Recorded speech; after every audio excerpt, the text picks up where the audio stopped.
Hello नमस्कार दोस्तों, आप देख रहे हैं सीकर 23 न्यूज़ और सीकर 23 न्यूज़ में आपका बहुत बहुत स्वागत है।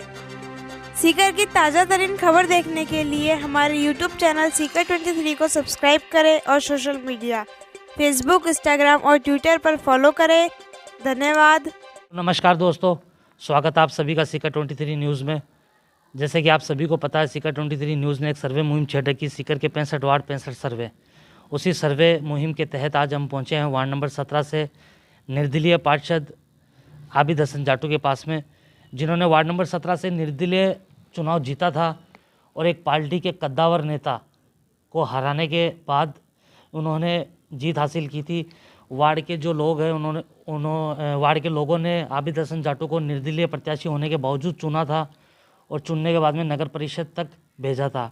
आबिद हसन जाटू ने निर्दलीय चुनाव जीतने के बाद में कांग्रेस को अपना समर्थन दिया। आज वो कांग्रेस पार्टी के जॉइंट पार्षद है। इसी सर्वे मुहिम के तहत आज हम पहुंचे हैं वार्ड नंबर 17 के पार्षद आबिद हसन जाटू के पास में। जानेंगे इन्होंने अपने 2 साल के कार्यकाल में अपने वार्ड के लिए किस किस प्रकार के विकास कार्य करवाए हैं। आने वाले जो 3 साल है, 3 सालों में इनको अपने वार्ड में किस किस प्रकार के विकास कार्य करवाने हैं। तो सीधे चलते हैं Abid Hasan जाटू, ward number 17। Sir, बहुत बहुत स्वागत है आपका सीकर 23 न्यूज़ में। बहुत बहुत शुक्रिया सीकर 23 न्यूज़ का कि जिन्होंने आज समय निकालकर मेरे भी विचार अपने न्यूज़ चैनल के माध्यम से लोगों के बीच में रखने का मुझे मौका दिया। आपका स्वागत है, मेरे प्रांगण में आपका स्वागत है। आबिद जी, आपके कार्यकाल को 2 साल हो गए। जनता ने आपको चुना था और आपके कार्यकाल को 2 साल गुजर चुके हैं। आपने कांग्रेस को समर्थन भी दिया है। 2 साल में आपने अपने वार्ड के लिए किस किस प्रकार के विकास कार्य करवाए हैं? जी, 19 नवंबर 2019 को मैंने इलेक्शन जीता था और आज लगभग 2 साल हो गए, तीसरी साल स्टार्ट हो चुकी है। इन 2 साल के कार्यकाल में मेरा मानना है कि 1 साल का तो पीरियड लगभग कोरोना में चला गया, जिसमें कई बार लॉकडाउन भी लगे हैं, भयंकर लॉकडाउन लगे हैं। तो उस दौरान विकास कार्य नहीं होकर अल्लाह ने हमसे और तरह के काम लिए, जो अपने लोगों के बीच में रहकर अपने लोगों के दुख सुख में मदद करना है। जैसे कोरोना में हम देखें, कोरोना में किसी को प्लाज्मा डोनेशन करना हुआ या किसी को ज़रूरतमंद को किट बांटना हुआ, ऐसे बहुत से कार्य अल्लाह ने हमसे लिए। हम जिसमें कोरोना में मैं और मेरी पूरी टीम, हम लोग, आप यकीन मानिए, सुबह एक जगह इकट्ठे होते थे, किस किस की लिस्ट बनाते थे, भाई किस किस को हमें राशन देना है, कौन कौन जरूरत है, कहाँ से डिमांड। सर 1 मिनट में आपकी बात काटता हूँ। ये कोरोना के ऊपर भी अपन आएंगे, डेंगू पे भी आएंगे, सभी बातों के ऊपर, सभी विषयों के ऊपर चर्चा होगी। मगर स्टार्टिंग ये है कि आपने 2 साल के अंदर किस किस प्रकार के विकास कार्य वार्ड नंबर 17 में करवाए हैं? विकास कार्य निर्माण और सड़क नाली निर्माण से रिलेटेड या कोई लाइट से रिलेटेड कोई कार्य है, विकास कार्य हैं, तो उसमें मैं आपको ये बता देना चाहता हूँ कि मेरा वार्ड का जो परिसीमन हुआ, तो उसमें से आधे से ज़्यादा वार्ड मुझे कच्चा मिला परिसीमन के हिसाब से। वो जो कैसे वो उस वक्त परिसीमन हुआ उसके हिसाब से। लेकिन फिर भी मैंने माननीय विधायक राजेंद्र पारिक जी और सभापति जीवन खा जी के सहयोग से बहुत से वार्ड में टेंडर लगवाए हैं। लगभग आप मान के चलिए मेरे 1 करोड़ का आंकड़ा मेरे पार कर चुका है, जिसमें अभी भी मेरे टेंडर अंडर प्रोसेसिंग है, वर्क चालू है। आप खिजरा मस्जिद चौक में जाके देख सकते हैं, वहाँ इंटरलॉकिंग का वर्क चालू है, अभी काम निर्माण कार्य प्रगति पर है। उसके अलावा कब्रिस्तान रोड पे लाइटें लगवाना, कब्रिस्तान में इंटरलॉक लगवाना, और ये अब यहाँ से अबूरा मस्जिद से लेकर सीधा यहाँ नाले की तरफ जाएंगे, तो उस तरफ भी अभी जो नई सड़क बनी है दिवाली के मौके पर, तो लगभग 1 करोड़ से ज़्यादा मेरे हिसाब से आंकड़ा पार हो चुका है निर्माण कार्य का, जिसमें सड़क नाली निर्माण कार्य इसके अंदर आ चुके हैं।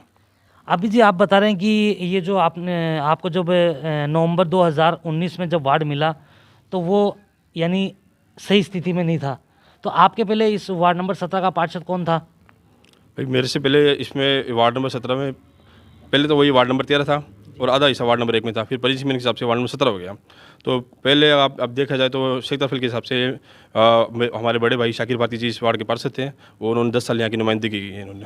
तो 10 साल में किसी भी प्रकार का कोई विकास नहीं करवाया उन्होंने? कौन सी पार्टी से थे वो कांग्रेस पार्टी से थे। उन्होंने अपने लेवल पर जो काम कराया वो कराया। उस पर मैं आपको मेरी प्रतिक्रिया नहीं दूंगा उन्होंने क्या नहीं किया, क्योंकि मैं यहाँ मेरे काम अब पे आपको रोशनी डलाऊंगा, क्योंकि मैं पीछे क्या हुआ उस पर मैं अपनी प्रतिक्रिया नहीं देना चाहता हूँ।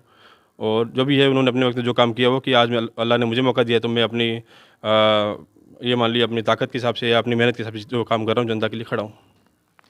आप बता रहे हैं कि आपको जब ये वार्ड मिला तो 50% ख़राब मिला था, और आप बता रहे हैं कि आपके पहले जो इस वार्ड का जो पार्षद था वो कांग्रेस पार्टी से पार्षद थे, और वही उन्हीं का नाम आप ले रहे हैं जो एक कांग्रेस पार्टी के वरिष्ठ पार्षद हैं और अच्छे चेहरे हैं, और जिनको अच्छे का मतलब जिनको वो किसी भी पहचान के मोहताज नहीं है।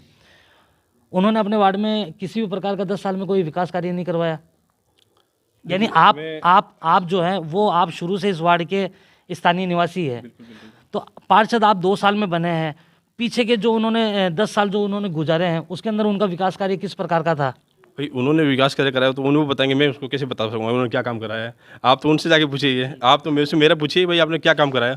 उन्होंने उनको जब मौका मिला उन्होंने जो काम कराएंगे, आप उनका रिकॉर्ड उनके पास में बताएंगे, इससे क्या। अच्छा अभी जी ठीक है, वो अपन मैटर चेंज करते हैं। सेकंड आप तो मैटर रखिए, कोई नहीं आशंका, देखो मैं आपको एक स्थानीय जागरूक नागरिक होने के नाते पूछ रहा हूँ आपसे, क्योंकि आप ही ने ऑन कैमरा ऑन माइक बोला है कि मुझे जब ये वार्ड मिला था तो ये अच्छी स्थिति में नहीं था। परिसीमन की सबसे अच्छी स्थिति में था। आप अबूजर में के आगे जाएंगे तो पूरा वार्ड कच्चा हुआ था, गिला हुआ था। तो वहाँ पे आप ये मानिए 7-7 फीट 6 फीट बस्तियाँ डाउन थी। उनको अभी हमने WBM का टेंडर लगा के उनको फील्डिंग करा के 6 से 5 फीट उन पर भराई की है। अभी उनका डामर का टेंडर लगाए तो आने वाले साल 2 साल में वो एरिया एकदम पक्का हो जाएगा। इस हिसाब से हकीकत है, वो तो हकीकत मैं बयान करूँगा ही। अभी जी आने वाले जो 3 साल है, 3 साल ये मतलब पहले ये 2 साल का आप क्लियर कर दीजिए शॉर्ट में कि आपने 2 साल में किस किस प्रकार के विकास कार्य करवाएं, उसके बाद में अपन 3 साल के ऊपर आते हैं। जैसे कि मैंने पहले ही बताया, निर्माण कार्य को लेकर 1 करोड़ से ज़्यादा हम काम करा चुके हैं वार्ड के अंदर। उसमें सड़क रोशनगंज मस्जिद से लेकर बस्तान तक की सड़क है, यहाँ अपने इंटरलॉकिंग का काम चालू है। अबू रेरा मस्जिद से लेकर सीधा यहाँ नाले तक सड़क है, यहाँ से पीछे सकरू गोड़ के कुएं से लेकर नाले तक की सड़क आ रही है। ये निर्माण कार्य हमने पूरा करवाया है। उसके अलावा वार्ड में लाइटें लगाई है, बहुत सी लाइटें लगाई है, और अभी एक ट्यूबवेल सेक्शन कराई, ट्यूबवेल भी खुद गई है, अभी जल्दी उसका मतलब लोकार्पण करके चालू करेंगे। ट्यूबवेल का काम प्रगति पर है। तो लगभग 1 करोड़ से ज़्यादा हम वार्ड में काम करा चुके हैं। कचरे की क्या स्थिति है आपके वार्ड में? कचरा जो रूटीन व्यवस्था है, जो सफाई वाला आता है वो सफाई करके चला जाता है। कचरे की गाड़ी आती है, कई बार गाड़ी ख़राब हो जाती है तो वो 2 दिन 3 दिन मेंटेनेंस में नहीं आ पाती है। बाकी कचरा जो है रूटीन में घर में कचरा वाला आता है, घर का संग्रहण करता है, लेता है। आने वाले जो 3 साल आपके कार्यकाल के बचे हुए हैं उसमें आपको किस किस प्रकार का विकास कार्य जो आपका शेष रह रहा है वो करवाने का आपका इरादा है? किस किस प्रकार का कार्य आपके वार्ड के अंदर विकास कार्य नहीं हो पाया है, वो आपकी एक इच्छा है, आपकी एक दिली तमन्ना कि मुझे इस तरीके का वार्ड विकास करवाना है जो पिछले 10 सालों में नहीं हुआ? देखिए मेरे जो आप में ये मान लीजिए, मेरा सपना मान लीजिए या मेरी सोच मान लीजिए। सबसे पहले मैंने तो जो हमारे इस वार्ड के अंदर आज तक एक ट्यूबवेल नहीं लगी थी, ना विधायक कोटे से हुई थी ना कलेक्टर कोटे सेक्शन हुई थी। तो मैंने माननीय विधायक के महोदय के सामने बात रखी, मेरी मांग रखी, तो उन्होंने हमारी ज़रूरतों को देखते हुए, वार्ड की ज़रूरत को देखते हुए एक ट्यूबवेल सेक्शन की।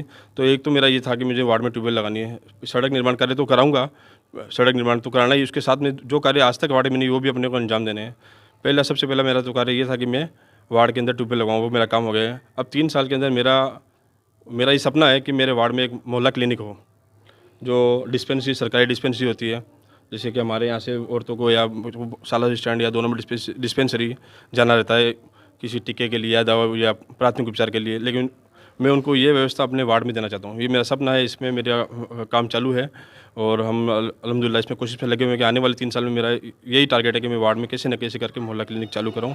और ये मेरा भी सपना है, मेरे वार्डवासियों की भी यही इच्छा है उनकी, और यही उनका सपना है कि हमारे मोहल्ले में भी डिस्पेंसरी हो। क्योंकि जिस तरह कोरोना को देखा था हमने, कोरोना में टीकाकरण हुआ है या और कुछ सुविधाएं, वो उन सुविधाओं के लिए वहाँ डिस्पेंसरी में जाना पड़ता था, लोगों को जाना पड़ता है। इतना बड़ा एरिया, इतना बड़ा मोहल्ला है, तो यहाँ डिस्पेंसरी की बहुत ज़्यादा ज़रूरत है। तो मेरी कोशिश ये रहेगी आने वाले 3 सालों में ये मेरा काम जरूर करूँ इंशाल्लाह। ये आपके वार्ड नंबर जो 17 है, 17 के अंदर कितने वोटर है टोटल? 17 में आराम से 2500 के आसपास वोटर है। आपको कितने वोट मिले थे? लगभग 1600 कुछ वोटों की पोलिंग हुई, जिसमें 908 वोट मुझे मिले थे। 908 आपको स्थानीय लोगों ने चुना और एक जो वरिष्ठ पार्षद थे, कांग्रेस का एक चेहरा था, उसको लोगों ने हरवाने के बाद और आपको चुना और आपको नगर परिषद तक भेजा। किस तरीके का महसूस करते हैं आप? सबसे पहले तो मैं मेरे वार्डवासियों का बहुत तहे दिल से शुक्र अदा करना चाहता हूँ कि उन्होंने मेरे पे भरोसा जताया और मुझे अपना विश्वास पात्र बना के मुझे नगर परिषद भेजा, क्योंकि उनका भरोसा ही मेरी जीत है। और मेरी ये हमेशा ये कोशिश रहती है कि मैं कैसे न कैसे उनके भरोसे पे खरा उतरूँ। और अल्हम्दुलिल्लाह इतने छोटे से पीरियड के अंदर मैंने, अल्लाह का करोड़ एहसान है कि मैं जितना मेरे से हो रहा है मैं उनके अपने भरोसे पर खरा उतर रहा हूँ। और हाँ, कहीं कहीं ऐसा हो जाता है भाई आदमी 100 काम नहीं कर पाता कुछ, लेकिन जितना मैंने किया है 2 साल के अंदर, अल्हम्दुलिल्लाह अल्लाह का करोड़ करोड़ एहसान है कि मैं अपने वार्ड वासियों के साथ खड़ा रहता हूँ। उनकी कोई भी ज़रूरत हो, कोई आदमी ऐसा नहीं है कि जो मुझे ये नहीं बोलते कि आबिद हमारा फ़ोन नहीं उठाता है, आबिद भाई हमारे फ़ोन नहीं उठाते या मिलते नहीं। किसी का कोई काम हो, कुछ भी हो, साइन भी रहता है तो मैं बोल देता हूँ भाई शाम को आप आ जाओ घर पे या सुबह आ जाओ, टाइम देता हूँ, टाइम पे मैं घर पे मिल जाता हूँ। कहीं बाहर गया हुआ रहता हूँ, क्योंकि सबसे छोटा से छोटा काम है वार्ड वासियों के दस्तावेज पर हस्ताक्षर का, कि उनके मैं ये चाहता हूँ कि उनके लिए उनको मेरे घर के बार बार चक्कर नहीं काटने पड़े, वो परेशानी नहीं हो। कई बार मैं बाहर मिल जाता हूँ, मैं बाहर साइन कर देता हूँ उनको। इसलिए अगर रात को 11 बजे भी आता है भाई सब साइन करानी है, अगर मैं घर पे हूँ तो मोस्ट वेलकम।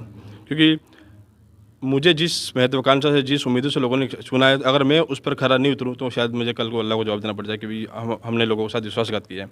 तो मैं ये जानता हूँ, जब मेरा ये नज़रिया है कि मेरे नज़र में ये गलत होगा कि मैं लोगों के साथ विश्वासघात करूँ। मैं हमेशा आज भी और आगे भी इसी तरह लोगों की सेवा करता रहूँगा। आने वाले वक्त में पार्षद रहूँ या नहीं रहूँ, लेकिन मेरी सेवा ऐसी जारी रहेगी इंशाल्लाह। अभी जी ये जो अभी चुनाव हुए थे और आप वार्ड नंबर 17 से निर्दलीय उम्मीदवार थे और कांग्रेस पार्टी ने भी टिकट किसी को दी थी, और भी कितने कैंडिडेट थे टोटल आपके वार्ड में? 2 कैंडिडेट थे। मतलब दोनों की टक्कर थी आपकी। और जहाँ तक मुझे ऐसा लगता है कि पूरे सीकर में 65 वार्डों के अंदर जो लोगों की जो नज़रें थी वो सिर्फ और सिर्फ 17 नंबर वार्ड के ऊपर टिकी हुई थी।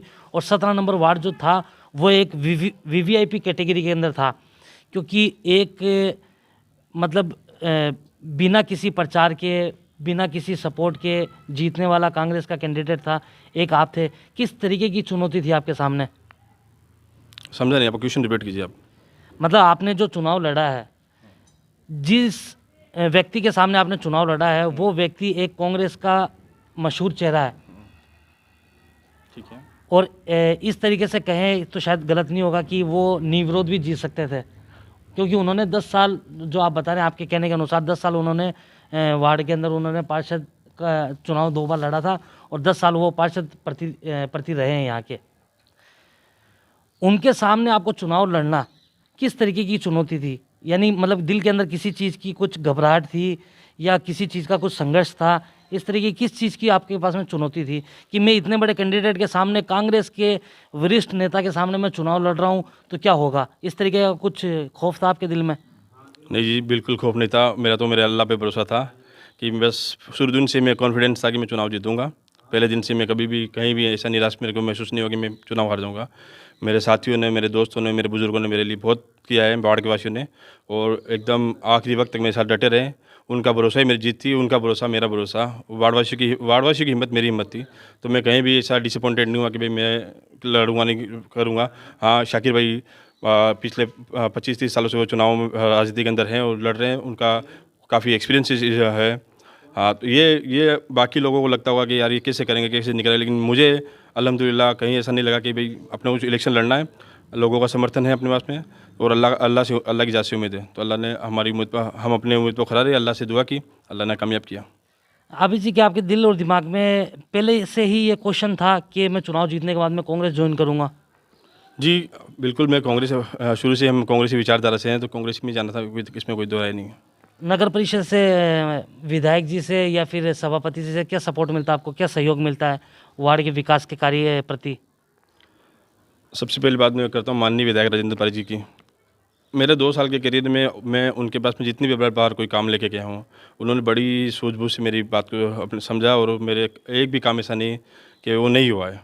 तो मैं उनका बहुत बहुत तहे दिल से धन्यवाद कहना चाहता हूँ आपके चैनल के माध्यम से, कि जब भी मुझे उनकी ज़रूरत पड़ती है, चाहे वो सीकर में हो या जयपुर में, मैं उनको सीधा फ़ोन करता हूँ, वो तुरंत अपना काम हो जाता है। और दूसरी बात बड़े भाई साहब सभापति जीवन खान जी की है, तो उनका भी मैं तहे दिल से शुक्रिया करता हूँ कि एक बड़े भाई की वो भूमिका निभाते हैं। सिर्फ मेरे साथ ही नहीं, हमारे तमाम कांग्रेसी पार्षद जी को, वो अपने कांग्रेस के प्रत्येक पार्षद को, प्रत्येक कार्यकर्ता को अपना छोटा भाई, अपना बच्चा ही समझते हैं। और सबकी मतलब ऐसा नहीं कि उनके घर पर कोई जाए और उसका काम नहीं हो, मैंने तो ये नहीं देखा। जाए, अगर कोई जायज़ काम रहेगा तो बिल्कुल आगे आके काम करेंगे। अभी जी राजनीति में कितना टाइम हो गया आपको? अभी तो भाई एज ए पार्षद मुझे 2 साल ही हुए हैं। वैसे कांग्रेस से जुड़ा हुआ है, हमेशा कांग्रेस समर्थन कर रहे हैं, चाहे वो अपने विधानसभा चुनाव, एमपी चुनाव, पार्षद चुनाव, कांग्रेस का समर्थन किया हमने। तो ये अभी जी जैसे कि हमने सीकर 23 न्यूज़ ने करीब सीकर के करीब 40 वार्डों का सर्वे कर चुकी है। 40 वार्ड में करीब 10 पार्षद हमें ऐसे भी मिले हैं जो निर्दलीय चुनाव लड़े थे और उन्होंने जीत हासिल की, और उन्होंने करीब करीब ने सबने कांग्रेस को समर्थन दिया है। वो एक इंसान की, एक व्यक्ति की व्यक्तिगत सोच होती है, वो कुछ भी कर सकता है। आप बता रहे हो कि मेरी सोच ये थी कि मैं चुनाव जीतने के बाद में कांग्रेस को समर्थन करूँगा, ये आपकी व्यक्तिगत सोच थी, आपकी मर्जी थी। मगर ये 2 साल के पीरियड में आप सभापति और विधायक के इतने करीब, इतना लगाव।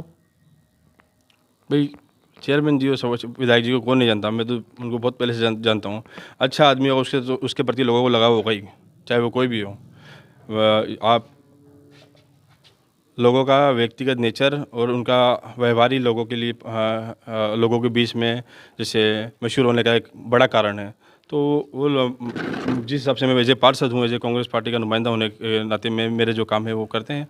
और मैं वार्ड में, क्योंकि जब चुनाव जीता तो मैंने अपनी मांगी उनके सामने रखी, भाई मेरे वार्ड की ये समस्या है, तो उन्होंने मुझे यही कहा कि आपको सीधा हमसे डायरेक्ट संपर्क करना है, जो भी काम हो व्यवस्थित तरीके से आप लिख के हमें काम बताइए, आपका काम जरूर होगा। और अल्हम्दुलिल्लाह अभी तक वो मेरे वार्ड का कोई काम रुका नहीं है और आगे भी इंशाल्लाह इसी काम होता रहेगा। अभी जी कहीं ऐसा तो नहीं है कि आप आने वाले जो 3 साल है, ये 3 साल गुजरने के बाद में आपने पहले निर्दलीय चुनाव लड़ा था और आप इतना जो लगाव रख रहे हैं सीकर के आला कमान से, आने वाले जो 3 साल गुजरने के बाद में आपको कांग्रेस से टिकट मिलने की कुछ उम्मीद हो? देखिए, आप मुझे आज की पूछिए, मैं आपको आज की बता सकता हूँ, फ्यूचर की कोई किसी को नहीं बता सकता, लेकिन हम उम्मीद पॉजिटिव रखेंगे और ज़रूर कांग्रेस पार्टी से इंशाल्लाह चुनाव लड़ेंगे। कांग्रेस पार्टी से मतलब आपको उम्मीद है कि आपको टिकट मिलेगी? बिल्कुल बिल्कुल, इंशाल्लाह 100% हमें उम्मीद है, इंशाल्लाह हम चुनाव भी लड़ेंगे और टिकट भी लेंगे इंशाल्लाह। वार्ड नंबर कौन से? बस इसी वार्ड से लड़ेंगे, यहाँ छोड़ के कहाँ जाएंगे। अच्छा अभी जी, ये जो अभी पीछे देखा गया था कोविड की जो महामारी चल रही थी, इस महामारी में आपने किस प्रकार की सहायता सहयोग किया था आपके वार्ड के स्थानीय लोगों को? जैसे देखा गया सीकर के अंदर काफ़ी वार्डों के अंदर मजदूर तबका जो है वो काफ़ी तादाद में है, उनको किस प्रकार का सहयोग किया था आपने?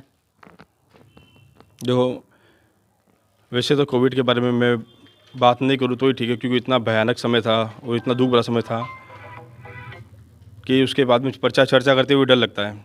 लेकिन फिर भी आपने जब सवाल पूछा है तो मैं बता देता हूँ।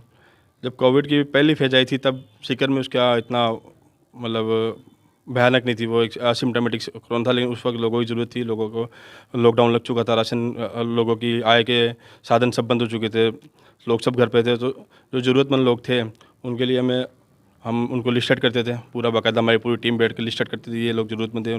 क्योंकि हमने जोन वाइज टीम बना रखी थी वार्ड में कि भाई एक जोन का इंचार्ज XYZ जो भी है हर एरिया में उसको, क्योंकि एक मुझे पता रहता मेरे 10 घर होगी नोयत के आसपास के, इससे हमने जोन टीम बना के रखी थी। तो उस जोन टीम के हिसाब से डेली हम लोगों को अल्हम्दुलिल्लाह राशन का किट बांटते थे। राशन का किट देना हुआ है, वार्ड में सैनिटाइज़र कराना हुआ, ये फिर सेकंड फेज आई तो लोगों को प्लाज्मा डोनेशन करना हुआ। मैंने खुद भी कोविड हुआ था और मैंने खुद ने भी प्लाज्मा डोनेशन किया है। तो ये मानना मेरे लिए कतई उसमें संकोच का नहीं कि मैंने अपने अंग से मेरे वार्ड की, मेरे लोगों की सेवा की है। मेरे वार्ड के अलावा भी अगर कोई आदमी मुझे फ़ोन कर देता तो मेरा फ़र्ज़ ये रहता है कि मैं इसके काम कैसे न कैसे करूँ। मैं कभी ये नहीं सोचता हूँ कि मेरा वार्ड का है या नहीं, क्योंकि राजनीति अलग चीज़ है, लेकिन लोगों की अंग से सेवा करने में आपको ये नहीं देखना चाहिए कि वो आदमी कौन है, उसका धर्म क्या है, उसकी जात क्या है। आप अंग से सेवा कीजिए। मैंने जब प्लाज्मा डोनेट किया तो उनका नाम मुझे याद नहीं, पर अपने अजीत सर गाँव के एक बुजुर्ग थे, उनको मैंने प्लाज्मा डोनेट किया, जो वो अपने पर्वत विधायक रामनिवास कावड़िया के रिश्तेदार थे, तो उनको मैंने डोनेट किया। तो मैंने भी ये नहीं सोचा कि मुझे किसी की जान बचानी है। तो आदमी वही, अगर सच्चा सेवक मेरी नज़र में वही है जो अपने अंग से सेवा करता है लोगों की, वो मेरी नज़र में बेस्ट है। अगर मैं ऐसा नहीं हूँ तो नहीं कर रहा हूँ तो मैं लोगों के साथ विश्वासघात कर रहा हूँ। आपका वार्ड नंबर 17 वैक्सीनेशन मुक्त वार्ड है, कितने कैंप लगवा दिया आपने वार्ड में? वार्ड में करीब 4-5 बार कैंप लग चुके हैं यहाँ पे, और डेली अपने आंगनबाड़ी इसमें भी हफ्ते भर में लगते रहते हैं। ऑलमोस्ट लोगों ने वैक्सीन खा चुकी, फर्स्ट डोज तो लगभग सबकी हो चुकी है, सेकंड डोज थोड़े लोगों की बाकी है, वो भी हो जाएगी इंशाल्लाह जल्दी। अभी जी एक आखिरी सवाल आपसे ये है कि आप माइनॉरिटी से पार्षद हैं और आपने कांग्रेस पार्टी को अपना समर्थन दिया है। जो अभी कुछ समय पहले सीकर के अंदर एक पैरा टीचर की रैली हुई थी, एक मीटिंग थी, एक सभा थी, उसके अंदर आपने शिरकत की थी? जी, मेरे हिसाब से वो जितने भी पैरा टीचर्स जिनका जो यूनियन है वो मेरे पास भी मिलने के लिए आए थे यहाँ पे घर पे, उसमें मेरे 2 गुरुजन भी थे। तो मेरा उस दिन शायद 8 दिसंबर की रैली थी, उस दिन मेरा एग्ज़ाम था, एग्ज़ाम की वजह से मैं नहीं जा पाया रैली में, वरना मैं ज़रूर जाता, कोई दिक्कत नहीं। अपने लोगों का सहयोग करना ज़रूरी है। अब अगर मैं ये मानता हूँ मेरी अगर कोई बात आगे असर करती है तो मैं बात ज़रूर रखूँगा, इसमें कोई दो राय नहीं। मेरे पास भी आते, लेकिन उस दिन मेरा एग्ज़ाम था, इसकी वजह से मैं नहीं जा पाया रैली में। उर्दू पैरा टीचरों की जो मांग है वो राज्य सरकार से है, और राज्य सरकार से जो अगर कोई मांगे मनवानी होती है वो एक जिला स्तर पर जो आला कमान होते हैं वो मनवा सकते हैं, और जिला स्तर से जो आला कमान से जो बातें मनवानी होती है वो एक पार्षद स्तर पर जो लोग होते हैं, पार्टी के जो कार्यकर्ता होते हैं, नेतागण होते हैं, वो मनवा सकते हैं। आपको क्या लगता है पैरा टीचरों की जो ये मांगे हैं ये सही है या गलत है?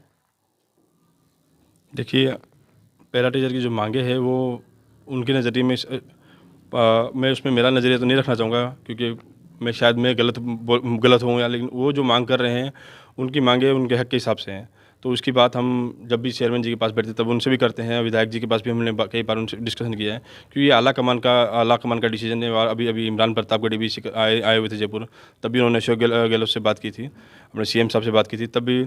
तो मुझे ये उम्मीद है मेरी पार्टी से कि कहीं ना कहीं जल्द से जल्द इसका उनकी मांगे मान भी ली जाएगी, और जो भी इसमें रास्ता निकलेगा जरूर निकलेगा। ये मेरी सीएम साहब से पूरी उम्मीद है कि वो माननीय सीएम साहब जब भी ऐसे मामले आते हैं तो वो कहीं ना कहीं इसका सोल्यूशन निकाल देते हैं।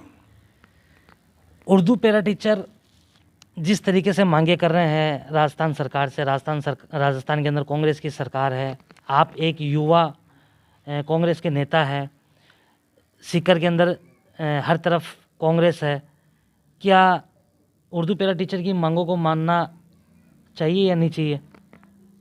देखो, वो तो गवर्नमेंट तय करे, अपने विवेक पे गवर्नमेंट के ऊपर डिपेंड, वो क्या किस चीज़ को वो कहाँ तक मानेगी, कहाँ तक नहीं मानेगी, वो आला कमान की बात है। उसको मैं आपको दोबारा रिपीट कर रहा हूँ, हम तो हमारे लोगों की मांग अपने विधायक जी तक ले जा सकते हैं। मैं वर्तमान में पार्षद हूँ, अगर मैं कोई विधायक हूँ तो आपको शायद विधानसभा में दहाड़ता हुआ नजर आ सकता हूँ, लेकिन अभी मैं माननीय विधायक जी के पास हम बातें पहले भी रख चुके हैं और आगे भी ये बातें रखेंगे। तो ये आला कमान की बात है, इसमें मैं आपको ज़्यादा कुछ बता नहीं सकता। तो विधायक जी को आपने ये जो बातें रखी है, क्या आश्वासन मिला आपको? बिल्कुल, वो उनका आश्वासन यही रहता है कि बिल्कुल ये मांग पूरी होगी। वो कभी किसी काम को डिनाई नहीं करते। वो ये अगर जायज़ मांगे तो वो बिल्कुल हाँ ही बोलेंगे। तो सीकर के जो माइनॉरिटी के जो पार्षद हैं, और आप उन पार्षदों के अंदर एक युवा पार्षद है, युवा चेहरा है, तो आप सब मिलके एक मीटिंग करने के बाद आला कमान से इस चीज़ के ऊपर चर्चा नहीं कर सकते हैं, सीकर आला कमान से? ये पैरा टीचर का मामला सिर्फ सीकर का नहीं है, सीकर आला कमान से तो बात होती रहती है। आपका ये कहना वैसे भी, आप भाई माइनॉरिटी के जितने 22% वो भी एक जगह होकर बिल्कुल ऐसा कर सकते हैं, इसमें कोई दो राय नहीं है, और ज़रूर करेंगे इंशाल्लाह। तो ये देखिए, हमारे साथ मौजूद थे वार्ड नंबर 17 से युवा चेहरा, युवा पार्षद आबिद हसन जाटू, जिन्होंने निर्दलीय चुनाव जीता था। एक कांग्रेस के वरिष्ठ चेहरे को मात देने के बाद में ये नगर परिषद तक पहुंचे थे। किस तरीके से बेबाक होकर सीकर 23 न्यूज़ के तमाम सवालों के जवाब दिए हैं। सीकर 23 न्यूज़ हमेशा आपके साथ है। किसी भी प्रकार की कोई भी खबर कवरेज करवाने के लिए हमारे दिए हुए नंबरों पर ज़रूर संपर्क करें। और आबिद हसन जाटू ने जो इनकी दिल की तमन्ना थी, जो इनके दिमाग में बात थी, इनकी इच्छा भी इन्होंने जाहिर की है। सारी बातें आपने रूबरू आबिद हसन जाटू से सुनी है कि इनको आने वाले 3 साल में कांग्रेस की तरफ से टिकट का भी मिलने का पूरा चांस है।